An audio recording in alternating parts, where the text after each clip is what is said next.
Yung mga nakita namin from our point of view here, no? Yung mga reaction na binigay nyo habang pinapanood yung trailer, what can you say?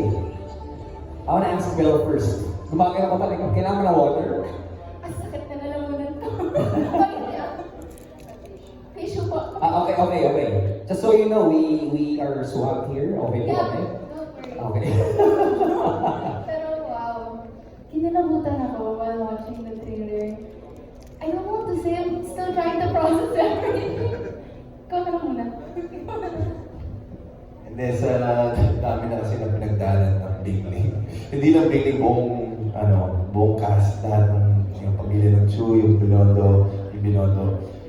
Grabe, everything's coming together and kahit nakita na natin dami revelations, dami pa rin nating tanong lahat dito kung ano ba talaga mangyayari sa dulo. So, just seeing all of it for the first time actually yung mga shoot natin.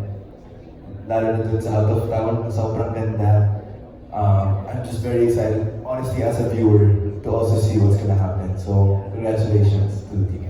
Congratulations to everyone! Okay, speaking of mga tanong, dadako na tayo sa questions para sa ating cast, sa ating directors, and para sa ating creative manager. So, sa lahat ng mga nanonood po sa atin, I know you guys are 50,000 kanina, dumadami tayo. If you have lots of questions, just type them down, and I'll have a pleasure basahin yun later on para sa kanila. And speaking of questions, simulan muna natin sa captains of the ship, especially din sa ating creative manager. Okay? Sir Henry, dati konsepto lang ito na binubuo nyo, ang daming mga puzzles na binubuo, and now hindi lang siya buo. Hindi lang siya isang serye. This is a phenomenon na inaabangan ng lahat ng mga kapamilya. How do you feel about that? Ako sobrang thankful. Sobrang thankful na kasi syempre, ang hirap ng process na pinagdaanan namin, especially ng creatives. Pero now, parang nabubuo na siya completely. At masaya kami kasi tinangkilik siya ng napakaraming tao at napakaraming mananood. So, very thankful talaga. Thank you to all the people who supported the Can't Find Me. How about you? Let's go with Direk Ian first. Thank you for the answer to Sir Henry.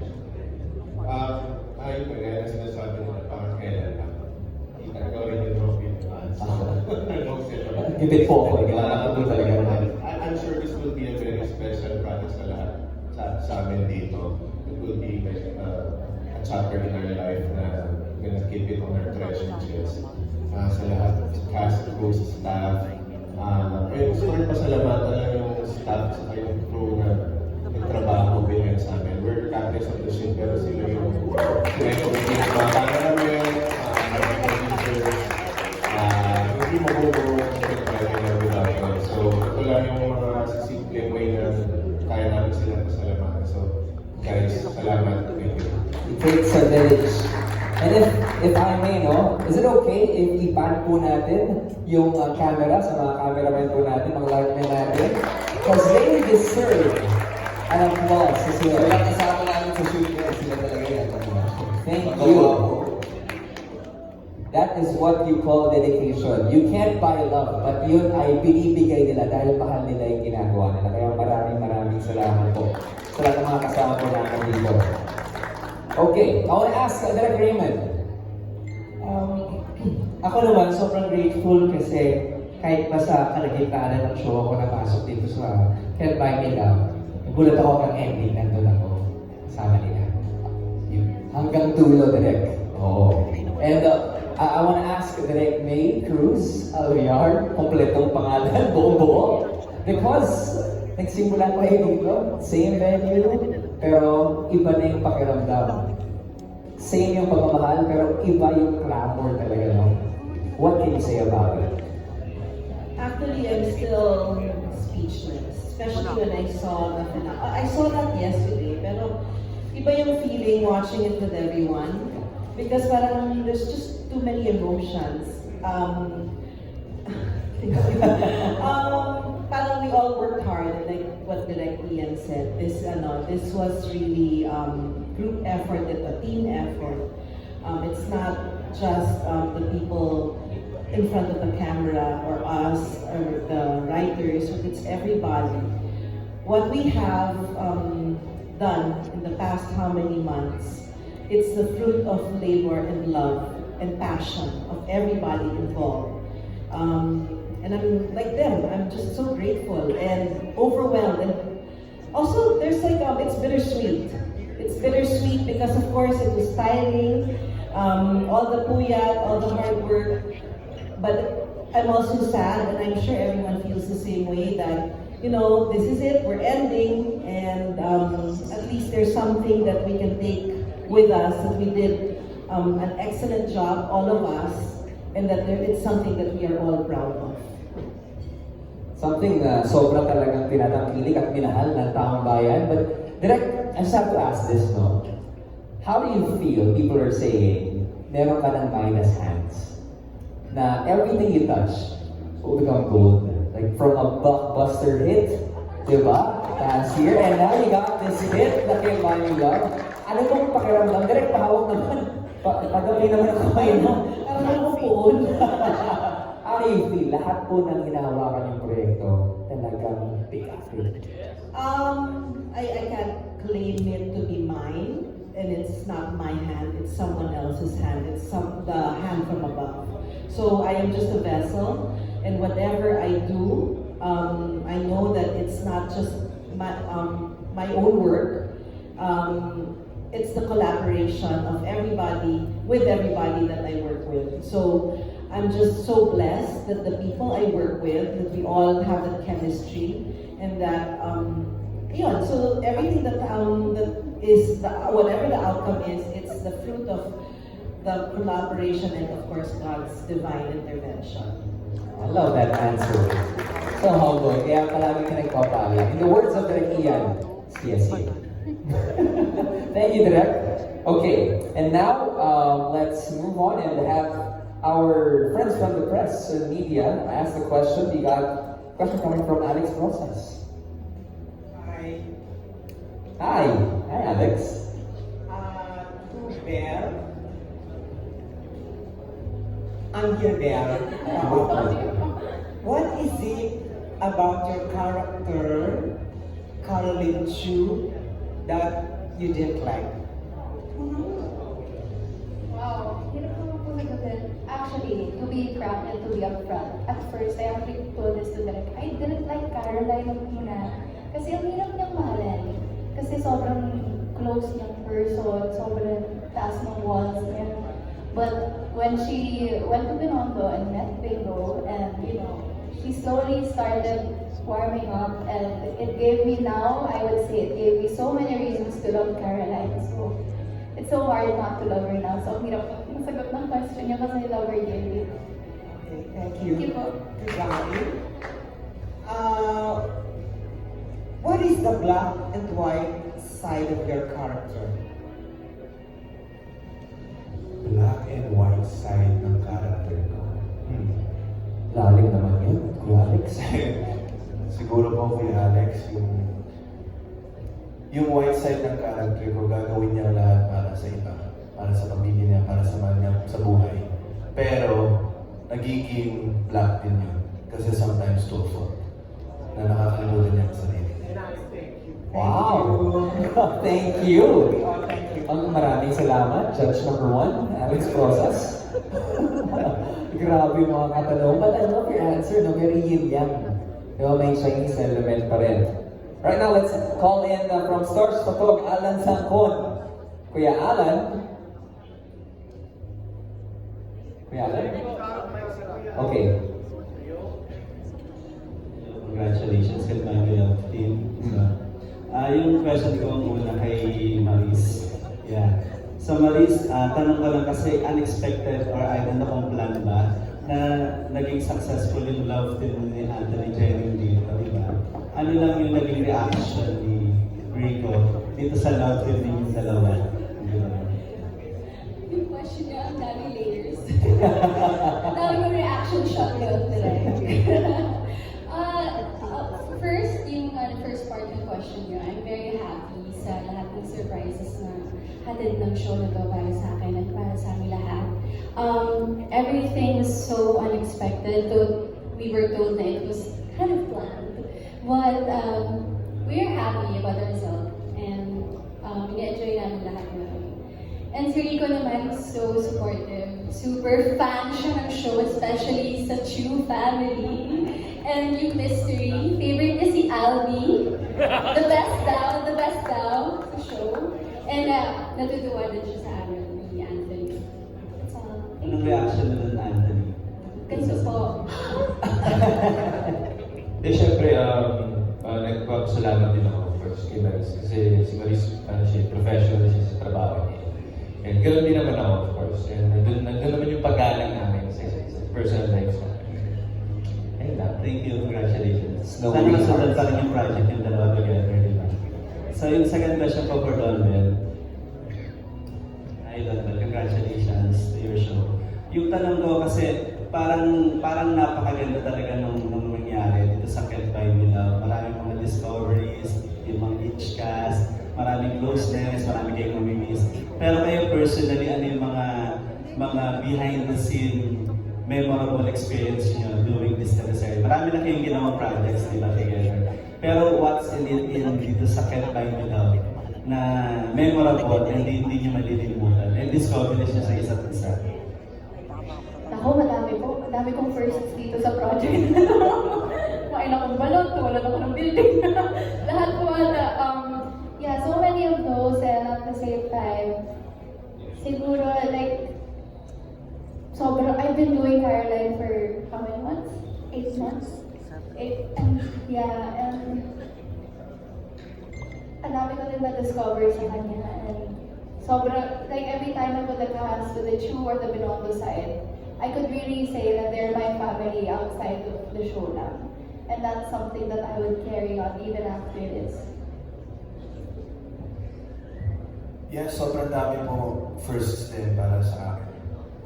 Actually, sa amin dalawa ni Bel, kasi yung teleserye, ibang usapan na yun kumpara sa Easter, yung parang 12 episodes lang. Ito kasi, talagang we live and breathe our characters at times. Talaga, hindi namin nakakalimutan na minsan may Donnie pa rin. Kasi grabe, everyday na kami nag-shoot. And first time ko rin maranasan na ang daming tumatawag sa akin na bingo talaga. And doon ko nakikita na okay, medyo pala maraming nanonood ng show, and it's nice because we got to also highlight the Chinese-Filipino side as well, diba, sa Binondo. So, well, sa amin ni Bel, marami ding first, kahit marami na yung projects kami. Lalo na yung mga nakita nyo, yung upcoming scenes, yun, parang never pa namin naranasan yun together. So, I've learned so much from her as well, na hindi ko muna sasabihin ngayon. Siguro after na ng buong show, para makita nyo yung kalabasan. Pero, ang sasabi ko lang, sobrang proud ako sa kanya at sa buong cast. At sa everyone behind the scenes. To put up such an amazing show that's been around for quite some time. So, thank you. Thank you so much, Kuya Alan, from Stars to Talk. Actually, ang daming platform today.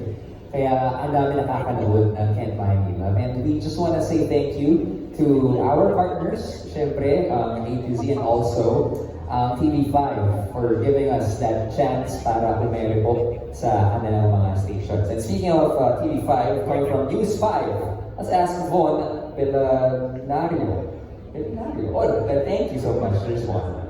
Congratulations everyone. Yung question ko ay para kay Donnie and Bel. Of course, napansin ng marami ng fans ng netizens yung pag-level up talaga ng acting skills ninyo dito sa Can't Buy Me Love. So paano nabigyan ng maturity ni na Bingo at Lynn yung pagiging artista ni na Donnie at Bel?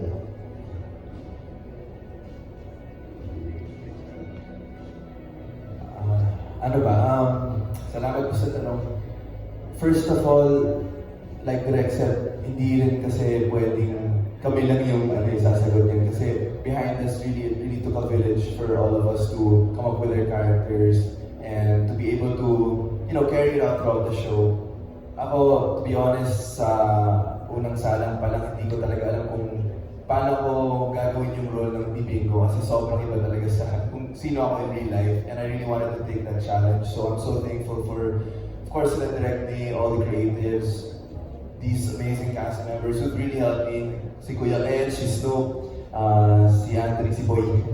And sobrang naging group effort lang talaga to, yung pagkabuo ng isang character. And I know I still have so much, to learn, and I'm so excited for that journey as well. Pero yun, I think it's a combination of everyone working together so we can all come up with the best character possible. So sobrang happy ako kasi si Bingo sobrang naging malapit din sa akin. Hindi ko inaasahan na ganito kaming magiging close. Kami ni Bingo parang minsan ayoko rin sa pilawan.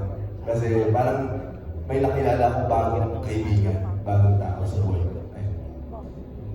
Maturity of our characters. I think with every project po, I try to see ways on how I can learn from her or my character too. And yun nga, like what we said, it takes a village. Without the help of all our directors here, Direct May, Direct Ian, RBO, thank you so much sa inyong lahat. Kasi hindi mabubuo si Caroline ng pagkatao niya kung wala kayo and sa lahat ng cast na nandito. Ako naging emotional. Ano ba yan?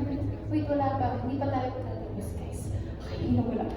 Yeah, thank you so much. Maraming salamat sa inyo. Caroline Chu wouldn't be Caroline Chu without you. Gano'n ka tayo naisip yun? Oo nga, no? Tagal mo lang pinag-plap-plapan mo. Sabi nila ako kanina eh. Sabi ko, ano kaya? Kanina lang, ha? Okay. The first press code pa. Okay, I think you have another question. Yeah.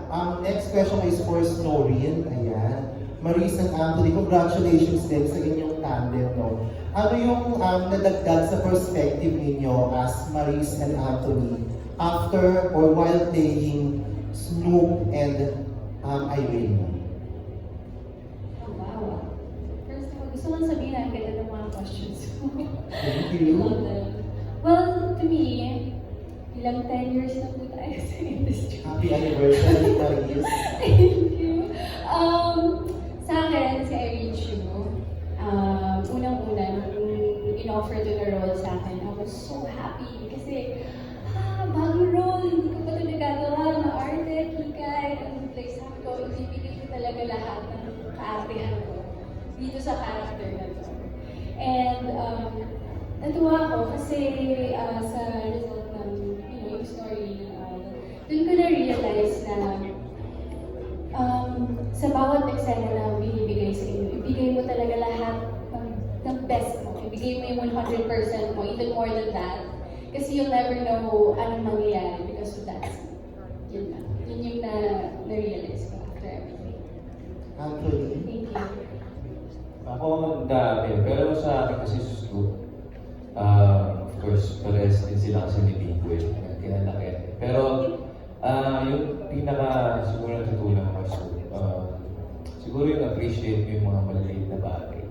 Yun kasi parang makakalimutan mo once na sobrang dahil mo na ginagawa sa buhay mo, di ba? Yung pinaka maliliit na bagay talaga yung nagpapasaya sa isang tao. So, ang dami eh. Siguro kay Snoop, mahal na mahal ko yung character niya. Hindi ko rin siya mabibitawan agad kaya ni Bingo. Yung nabuo namin sa mahal nila Kuya Kirsten talaga. Binondo Brothers. Kakaiba. Feeling ko, kahit tapos na yung kahit Barbie after ito, feeling ko, babalik pa rin si Snoop sa atin. Sa mga maliliit na bagay, of course. Hindi naman yung bong. You will always be Snoop. Congratulations, guys, and congratulations everyone. Thank you. Thank you, everyone. Thank you so much. Okay, got lots of questions pa para sa lahat ng mga cast members natin and directors. And don't worry, pero ngayon, I think ihanda na yung sarili natin. Dahil handa na siyang ichika ang lahat ng mga bagay. Please, let's ask the one and only Kuya Oji Diaz. Ayan na. Tara na, Kuya Oji, ichika mo na dali. Magandang hapon. Alam natin lahat na pinaghahandaan ng